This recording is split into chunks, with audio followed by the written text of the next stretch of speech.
தக்காளி சட்னி எப்படி செய்யலாம் பார்க்கலாம் வாங்க.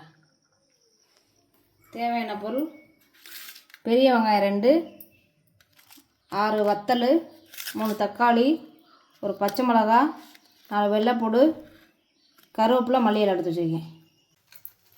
எண்ணெய் காஞ்சிடுச்சு, போடு. 2 வெங்காயத்தை போட்டுக்கலாம்.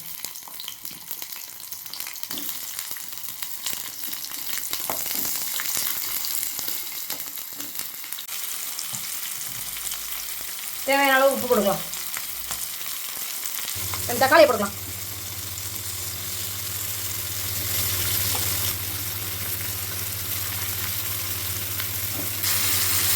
வத்தல் போட்டுக்கலாம். ஒரு பச்சை மிளகா,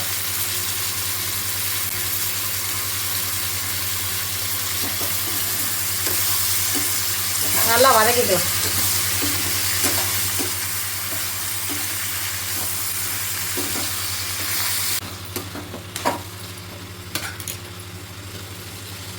வெள்ளைப்பூடு, கருவேப்பிலை, மல்லியிலை போட்டுக்கலாம்.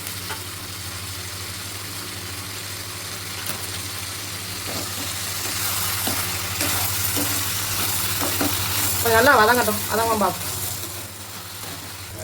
சட்னி நல்லா வதங்கிருச்சு, அமர்த்திக்கலாம். வச்சு அரைச்சி எடுத்துக்கலாம். அரைச்சி எடுத்துக்கிட்டாச்சு, தாளிச்சிக்கலாம். எண்ணெய் காஞ்சிச்சு, கடுகு இதை போட்டுக்கலாம்.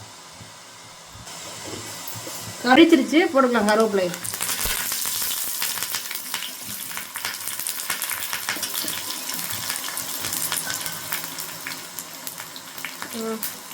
தாளிச்சது